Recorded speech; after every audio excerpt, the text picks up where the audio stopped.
Greetings, my name is Blaze and welcome to my channel. If you've not been here before, I talk about thought, theory, and my interpretation when it comes to things that I'm interested in. Today's video is actually a video response to a question that I got a long time ago. The question here is by Sacha Pepper. What are your feelings on the Correllian tradition of Wicca and its teachings versus other traditions, such as the Gardenian and Alexandrian, the way they teach things? I would like to know because there are so many different changing ways, and the way that I am told that even Wicca itself is an ever-changing religion. You seem to know a lot about a lot of things, and I know it is not your path, but you seem to explain things uniquely. It would be interesting to see a video on the different traditions and what you may have to say about each one. Excellent question. As was stated there in the question, I am not a Wiccan. There was a time when I was first introduced to the New Age, Revival, Reconstruction, polytheistic paths, where I had started with Wicca because it was one of the easiest ones to access and a lot of people talked about it. This was probably around the late 90s, 1999, 2000 type of an area. And I think I did actually use Wiccan to describe my path for at least a year. It didn't sit well, and as I researched more, I decided it wasn't the path for me. I started out with the first book was a book by Ed Fitch called A Grimoire of Shadows. I actually did a book review on that here on YouTube if you want to check it out. But as I did more research, it didn't feel like the right path for me, like I said. And I find that each individual Wiccan today tends to take it to their own place. It is very, very, very common for Wiccans to be solitary, meaning they kind of invent their own way of doing it. They will research things and take pieces from books that teach them about Wicca, and they will draw from others who practice as well as from other traditions, but they kind of do their own thing. There is traditional Wicca, which is actually a degreed system, and you actually go up through the levels. You don't become a priest or priestess on your own. You have to be initiated up through their coven. A coven is not unique to Wicca. A coven can be a group of witches. It can be a group of anyone, really. I know some folks that are into modern vampirism. Also, sometimes we'll use the term coven as well. Separate conversation there. So let's specifically talk about these three different paths, and I want to start with my experience and exposure to them, which is very limited. To begin with, the Carillion tradition I have never heard of, nor have I had any interaction with whatsoever. So everything in this video, I'll put a link down below, which is supposed to be their official website. They're suggesting on their website that it's not very different from a lot of different forms of Wicca. Instead, it's more about their focus, and they focus on the individual and empowering and helping individuals along their paths. They're really focused on their people. That seems to be the thing that they suggest stands out about the Carillion tradition. Unfortunately, I don't have a lot of information on that, but you did ask for the other two as well. So, Gardenian Wicca, that's the one I have the most exposure to.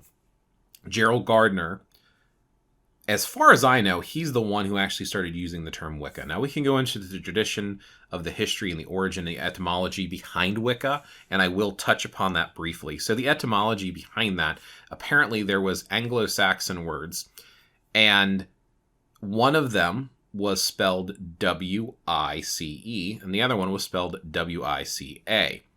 W-I-C-A apparently referred to a male practitioner who was a wise one. So sort of like the wise individuals that were sort of spiritual in nature of tribes and clans during that ancient time period. We don't have any record to suggest that this was organized and that it was a tradition passed down or if it's connected in any way with modern Wicca.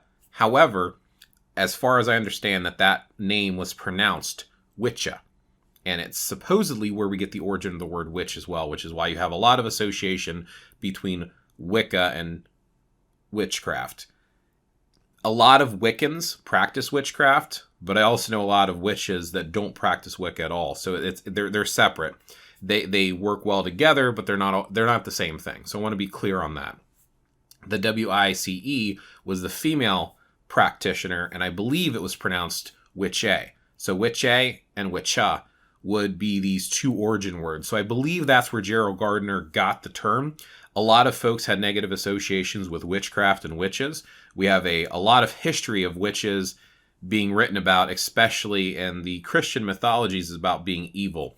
There's a lot of interpretations and translations of Bibles throughout the years, and witchcraft wouldn't have existed in these Bibles because the time the Bible was constructed in the multiple language, apparently the original language was Aramaic. Witchcraft is not a word in Aramaic, so it wouldn't have been. It would have been something folks tried to translate into when they tried to translate it into English.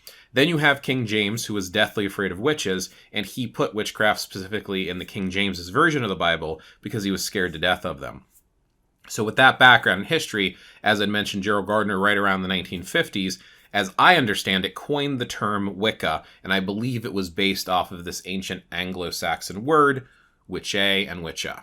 So there's that. When you talk about what Gerald Gardner created, and he supposedly, I believe he mentioned the Black Forest Coven, which was a coven of witches.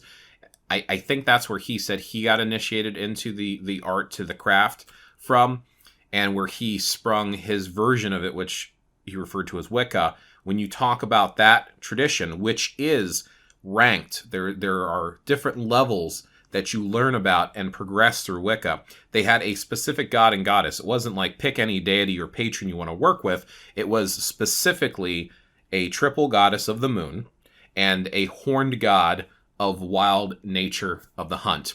And the way that I had seen online pictures and depictions, they actually depict the horned god as having the head of a deer, supposedly, in one version from one site that I had seen long ago. I could probably try to find a link, put that below if I can find it again.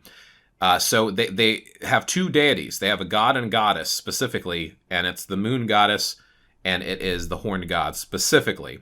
And I don't believe that there's a name associated with it, even though a lot of people will use different names for the moon goddess, whether they use Brigid or Diana or Artemis or something along those lines for the moon goddess. And then for the horned god, sometimes you'll see them use Green Man or Cernunnos or Hearn.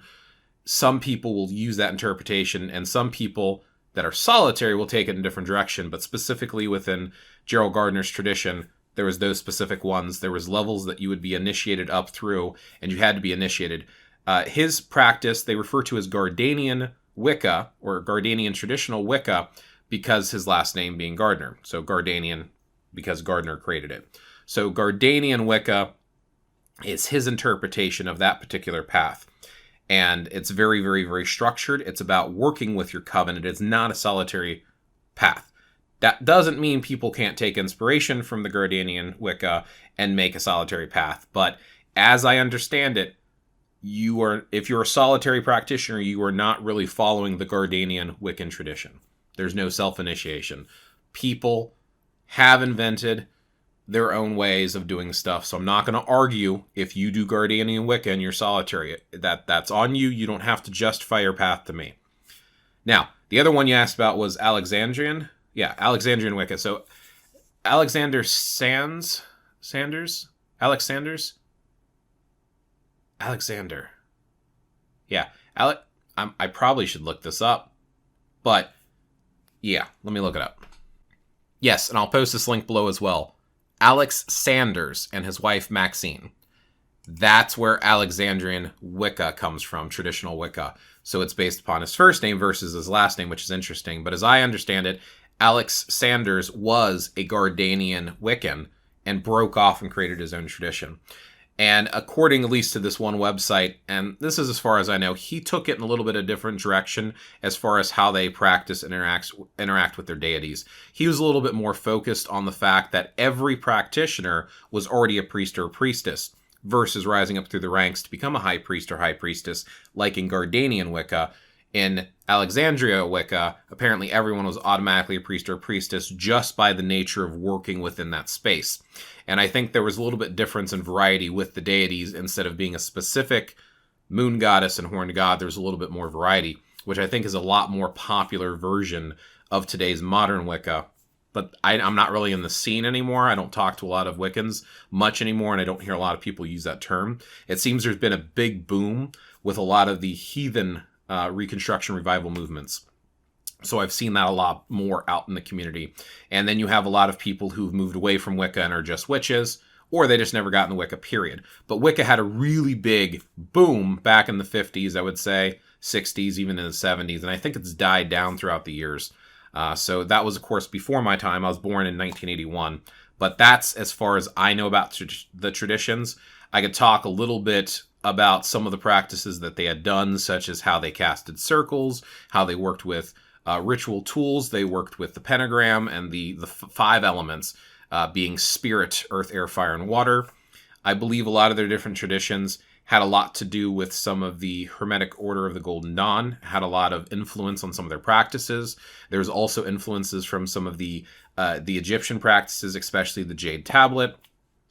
There is a big focus and emphasis on working with nature, candles, herbs, different types of divination. They've adapted the tarot as one form of reading among a lot of Wiccans, and there's a lot of herb lore as well associated in there. But again, I've never been officially trained as a Wiccan, and it's not a path that I stuck with. I researched it a little bit, like I said, using Ed Fitch's. And I'm going to cut really quick so I can grab my books off my shelf. The biggest influences I had when I was studying, so this is the big one that was introduced to me. This isn't a book on Wicca, though. This is a book on witchcraft. And I do have other witchcraft books, but that was a large influence when I was first introduced to it. But Wiccan Practices and Beliefs was another one that I was introduced to. And Wicca, A Guide for the Solitary Practitioner by Scott Cunningham. This one was probably the biggest influence on me when I was studying it at the time. And then there's even the Crone's Book of Magical Words, even though it's not specific to Wicca either. And like I said, I've got a few other ones like Nocturnal Witchcraft and, let me see, Witchcraft Theory and Practice. And then there's the Italian Witchcraft one. So I have some other ones that also were influential as well. But that's most of the exposure that I've had. So hopefully that answers your question. Feel free to share your comments below and your history and tradition. If you practice Wicca or if you studied or were interested in Wicca, what are your thoughts on it? What do you think about it? What do you think about these different traditions? Are you part of a coven? Feel free to share your thoughts below and keep the questions coming. I'll be happy to answer them the best I can, and I'll let you know if I don't know what I'm talking about. And if I do, I'll let you know where I got some of my inspiration and thoughts from. So thanks for watching, and I'll see you in the next one.